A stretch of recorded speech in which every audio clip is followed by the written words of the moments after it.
Bagaimana cara menyembuhkan trauma masa lalu tanpa harus menghabiskan biaya mahal untuk berobat ke terapi psikolog ataupun psikiater?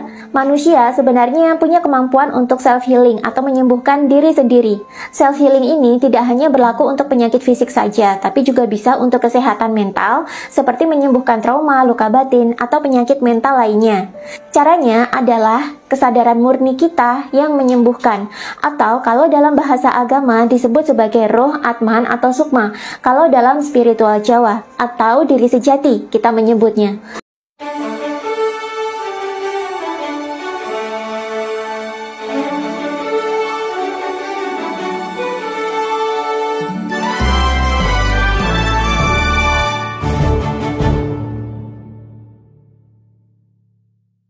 Trauma sebenarnya adalah bentuk proteksi yang dibuat oleh tubuh yang berfungsi untuk melindungi manusia dari bahaya yang serupa.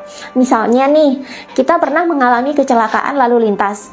Lalu setelah itu, setiap kita mendengar bunyi tabrakan atau bunyi klakson yang keras, tubuh kita itu langsung bereaksi ketakutan atau cemas.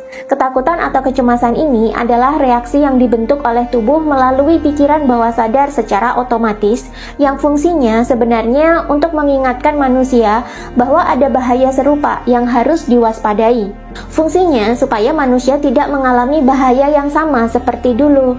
Tapi jika trauma ini tidak diatasi, seringkali trauma ini jadi mengganggu karena trauma itu tidak mengerti konteks, tapi hanya mendeteksi kejadian saja. Asal ada trigger, trauma akan bereaksi. Dalam kondisi umum, trauma yang tidak diatasi bisa membuat orang menghambat dirinya sendiri untuk maju dan berkembang. Kenapa tidak bisa maju? Karena trauma akan membuat manusia selalu takut dan cemas setiap ketemu kejadian-kejadian yang serupa, padahal belum tentu konteksnya sama. Dalam proses kebangkitan spiritual, trauma juga menjadi PR besar yang harus dibereskan, karena trauma bisa menghambat manusia untuk meningkatkan kesadarannya. Reaksi trauma biasanya adalah reaksi negatif yang berupa ketakutan, kecemasan, stres, putus asa, atau malu yang berlebihan. Reaksi-reaksi ini semuanya adalah vibrasi negatif.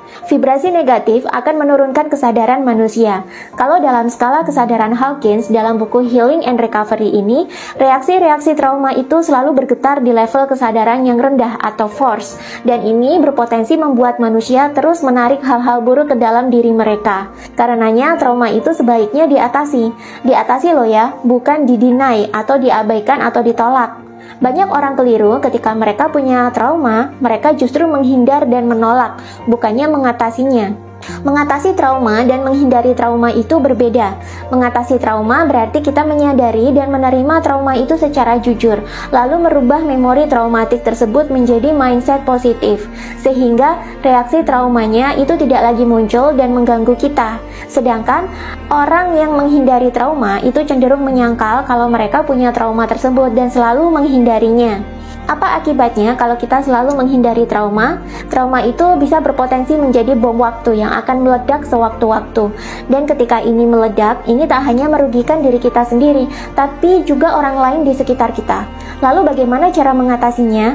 Orang biasanya pergi ke terapis, psikiater, atau psikolog. Ini adalah cara yang cenderung cepat, tapi membutuhkan banyak biaya. Namun ada cara lain yang bisa dilakukan sendiri dan tidak memerlukan biaya. Didn't even get to bronze.